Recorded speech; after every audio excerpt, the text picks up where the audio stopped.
Dawn, can you hear me?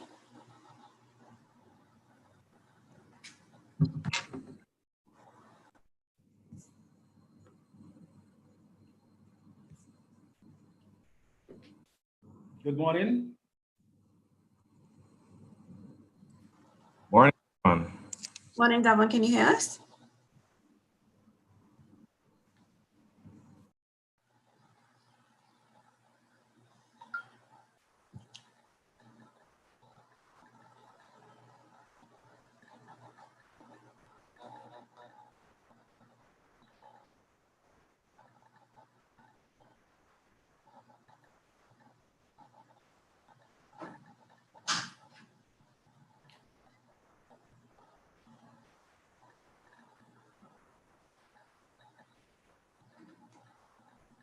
See, I'm having some technical difficulties, so I'm just trying to troubleshoot a few difficulties that I'm having here. Apologies for that.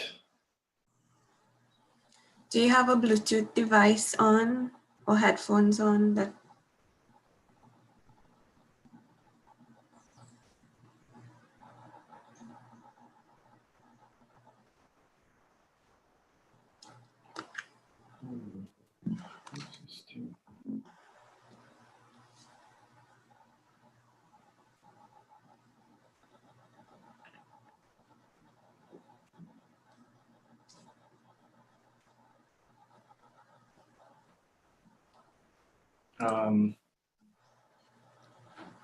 Can you hear me?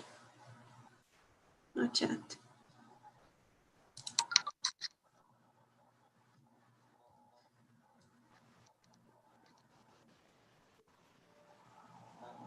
Hi, Nikita. Is there anything in particular that Davon should? I'm hearing now, Nadia. Okay, great. Great. Okay, so you're ready to go live? Yes, I'm ready to go live now. Yeah, I'm ready to go live now. Okay, great. Thanks. And Nikita, over to you.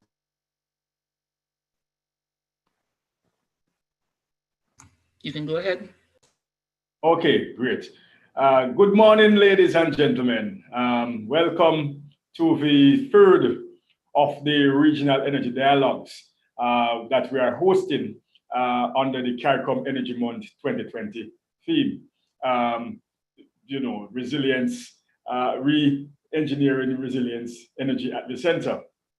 Apologies for the late start. We had some technical issues on our side, but we are here now. And this is, as I mentioned, the third in the series of 4. On Monday, we kicked off with a meeting of past ministers of energy from within CARICOM.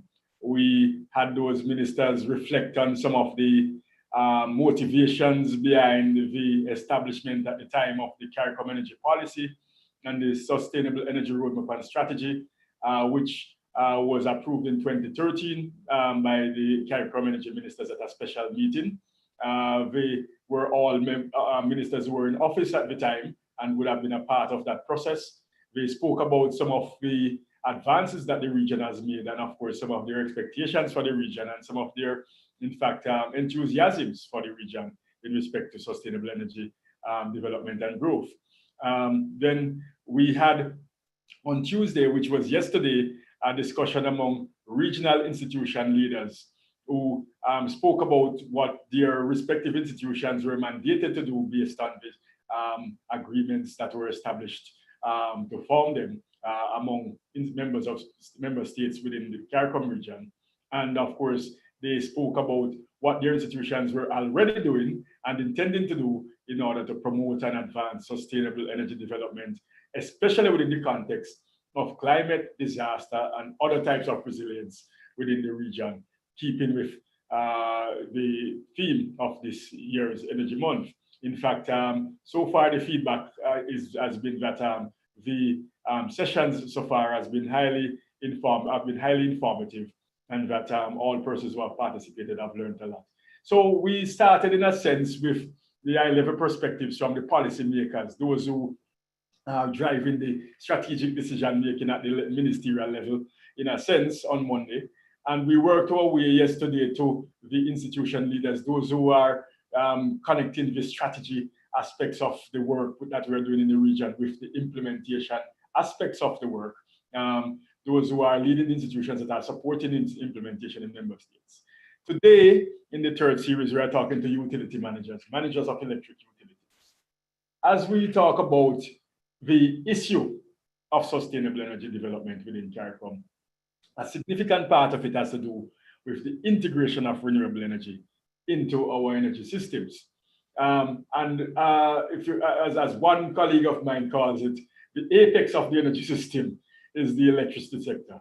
Naturally, electricity being among the more modern of opportunities and options utilized for energy services to be provided.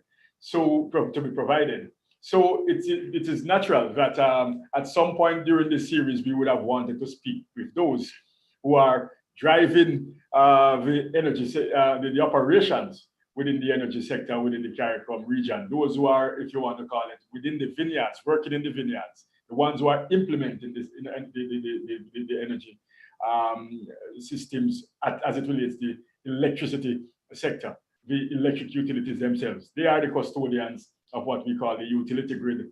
And as custodians of the power grid, that is really responsible for taking the energy sources from where they are and converting them into electricity, which is then transported to us in our respective locations for us to be able to provide energy services as we need them, when we need them, to do the things that we normally would do, from lighting to running our different electronic devices.